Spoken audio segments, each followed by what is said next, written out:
I'm a student. I have a student bank account where my college gives me money for transport when we had physical classes or scholarship. These kind of bank accounts have no fees, but are age restricted, can't have one if you're over 25, and need an overseer. When I asked the bank about it, they told me it's just a security thing, so I chosen mom because she's more tech savvy than dad. Well, through some incredible luck I managed to get only top grades last year, so I was awarded a study scholarship. Great! I've been saving it up, looking forward to Worldwide Black Friday, eyeing an amazing drawing tablet. I do digital art on very old intros. The tablet I was eyeing is as big as my monitor. Is a display one and all around amazing. Black Friday rolls in, and Amazon, closest to me, has it in stock at an amazing price. A price I could afford. I was so damn happy, I ordered it. Then I got a notice that the bank refused the card. I emailed Amazon, their customer service is so fast, and we went over the card details and such, making sure it was all right. It was, and they advised me to call my bank. It was odd, I had bought things online in the past with this card and it went through. I had enough money for it, even extra, so I thought maybe they had technical difficulties. But it was too late in the day to call, and they don't work weekends, so I left an email. Only to find out today that for big transactions they ask for agreement from the overseer and that mine canceled the transfer. I was like WTF and confronted mom about it, who throughout the weekend acted oblivious. And she told me that of course she couldn't let me throw money on something I don't need, and that I wouldn't have money for Christmas presents if I bought that. Then she had the audacity to ask me what I was planning to get my family this year. I told her that they won't get anything more than a bread shadow from me, and I went to my room and cried on the carpet. I missed out on the offer. I can't afford the tablet anymore, and it's all because mom wanted Christmas gifts. And no, I won't get her anything. Last year she got me a blouse too small for me that she later took for herself. She can gift herself this year too. Bread shadow, expression for nothing in my language. I'm going to make dad the overseer and also open an account at another bank, a normal one, and transfer the money in small amounts to that one so I don't bother dad with it. Also considering asking him just to be for form and the app to be on my phone, so I'll be my own overseer. I am an adult in my country. I'm 20, going to be 21 in April. The law asks my parents to support me until I finish my studies, or at least until I'm 26. But I plan on moving out sooner. I'll do gift my sister and dad. They have nothing to do with the incident and I love them lots. I love mom too, but can't put up with her attitude any longer. Regarding what I'll give her, not sure yet. She didn't react like that because she got me the tablet already. It's not her character to get me something she can't use. Regarding the gift dad's planning on, and which she'll claim is from both of them, dad is going to build a bigger enclosure for my lizard. I may wrap my lizard's old branches nice and give those to mom, as per Christmas traditions regarding naughty kids. And she doesn't like my scaly boy at all, so double points I goose. People saying that a drawing tablet is useless. But the question was if I was an A for the way I reacted and my decision to not give her a gift anymore. As it's my money, I literally can do whatever I wish with it, and a display drawing tablet is incredibly useful for an aspiring digital artist as myself.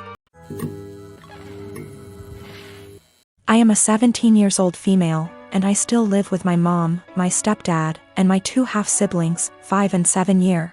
My dad died when I was 5, driving me to the hospital. Mom didn't want to pay for an ambulance.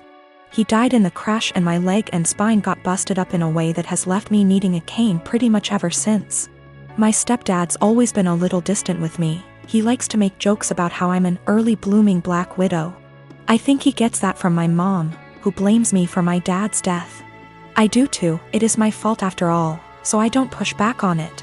Anyway, the point is that with the current situation, my parents are always looking for ways to get my half-siblings active and doing things without leaving the house, and have recently settled on scavenger hunts. I have no problem with this, honestly. I wish they'd stop hiding stuff in my underwear drawer, but it's a 5-year-old and a 7-year-old, so that's not the worst. My problem though is that they keep taking my cane when I'm not looking. I tend to get lost in my homework and my writing hobby and zone out.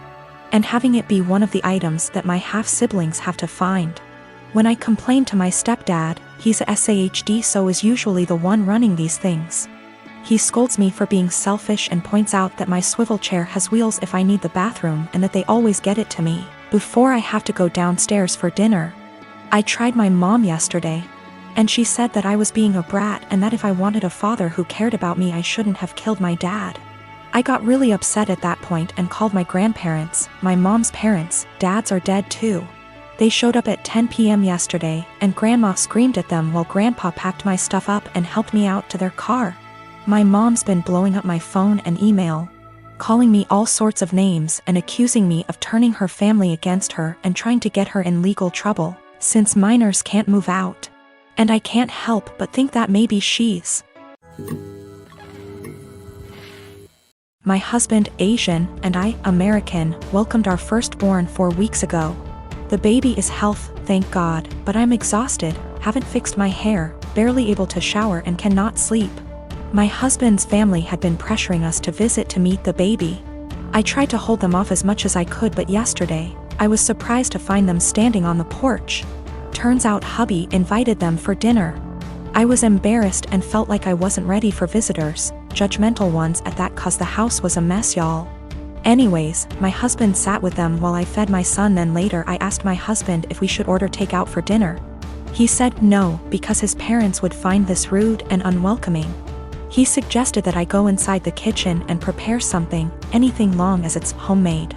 I said fine, then went and made some mac and cheese. The reason I prepared this meal is because of how easy it is. Once I served the family, my husband's mom looked at me and was appalled.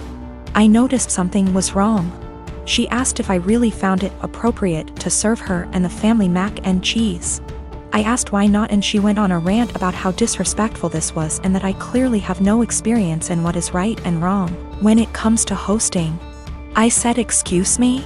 Who said I signed up to host an expected visit from them? And she took it as in I didn't want them there. Her husband said they were just there to finally see the baby that I kept them from seeing for an entire month. That's a whole month of his life they'd missed out on. We had an argument and they decided to go home. My husband said that deciding to serve his family mac and cheese was more offensive than serving them nothing at all. I told him I was too exhausted to cook their traditional feasts, that I was forced to learn from his mom. He took offense and said that I was being mean and disrespectful towards not only his family but his culture. I went inside the bedroom to stay with my son. My husband stayed on the phone with his family for an hour, then kept giving me the cold shoulder, and refused to eat what I cook in support of his family. I understand how some guests might find it offensive, especially his family, but I was just trying to make a quick homemade meal like my husband wanted. Background about my sister. 2 years ago, my sister was killed in a car accident. She was riding with a friend to the mall, the friend's parent was driving, and teenage boy plowed through a red light while texting on his phone and hit the car my sister, Carrie, was in. Carrie was killed instantly, and her friend, June, was in a coma for 3 weeks before her parents took her off life support. When Carrie passed, I was devastated and angry and just not in a good place. Carrie and I had been extremely close. Despite a 7-year age gap between us, we enjoyed a lot of the same shows, we went to concerts together. We volunteered together, and I took it upon myself to guide Carrie like any big sister would do. Our parents were extremely busy with work most days, and Carrie and I would often cook together and do crafts when we weren't too busy with school work. Carrie wanted to be a NICU nurse when she grew up, and I helped her find a volunteer position at a local hospital to help get her gain some experience being around patients. In short, Carrie was my sister and best friend, and when she passed, I was a mess. The last craft Carrie and I made together was a set of candles. We bought the wax at a local craft store, and we both made each other a candle and decorated the jar it was in. That was the day before she was killed. At her funeral, Carrie was buried with the candle I made her. The candle Carrie made me sits on my desk next to my favorite picture of her and I together at the beach. Or it did, until last week.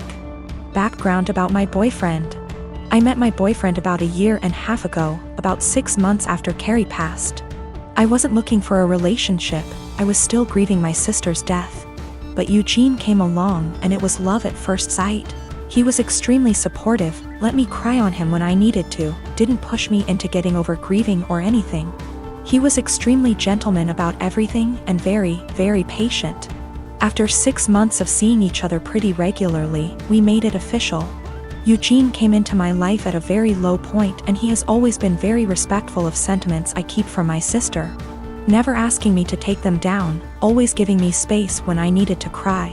Eugene, along with most, if not all, of my friends and family know about Carrie's candle. There was a point after she died where I would take the candle with me everywhere out of fear that someone might light it, or steal it. Or who knows what. The point is, that candle was and still is a very important part of my life and something that my sister made for me and me alone. When Eugene and I moved in together about 4 months ago, I packed away most of the reminders of my sister and put out the candle and picture on my desk. I felt that this was a huge step because when I'd lived just by myself I had pictures everywhere and a few knickknacks laying around from my sister. I wanted to make Eugene and I's home our home with just a small part of my sister there. Eugene understood and was very supportive.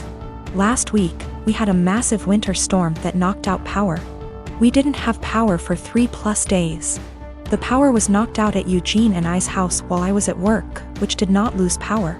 Eugene texted me that he was going to light some candles and try and get a generator, so we could have some for of power or at least be able to charge our phones / use lights / etc. Now, we have probably 30+ candles in our house. I am a huge fan of sales, and when Bath & Body Works has a candle sale, I like to stock up and get a range of scents. We have candles scattered all over our house. In the room where my desk is, there are no candles aside from the one Carrie made me. None at all, and there never has been. This room is also downstairs, where Eugene doesn't spend a lot of time. His desk is upstairs. When I arrived home from work last week, I noticed a bunch of candles burning in our living room, safely. Always monitored and not near anything that could ignite. One of these candles was the candle that Carrie had made me. I burst into tears, and when Eugene heard me crying he came out from the bedroom, where he was lighting more candles, and asked what was wrong. I was a wreck and couldn't get any words out. When he tried to calm me down, I shoved past him and locked myself in the room where my desk was and just cried. I don't know how he could be so stupid. He knew, and I thought he understood how sentimental the candle was and how much I cherished having a candle that my now deceased sister had spent time making with me just a day before she was killed. I haven't been able to speak to Eugene since it happened, Tuesday of last week. He has tried to explain why he did it, because he needed candles to be able to see, but I just can't wrap my head around it. He hadn't gotten into the large candle stash I have upstairs right by the living room where Carrie's candle was, but went downstairs, out of the way to grab the most sentimental, cherished item I have. The candle was burning most of the day while I was at work and is now melted and pretty much gone. I do still have the jar it was in, but I can't look at it without bursting into tears. Eugene says it was an accident, but I just don't believe that. He said he was getting around to lighting the candle surplus we have upstairs, but just hadn't gotten there yet. After being home 6 hours alone with no power, I am heartbroken and feel like this is a major slap in the face. I feel disrespected. I feel like he disrespected my sister. I just don't know what to do. I don't feel like I can forgive him for this.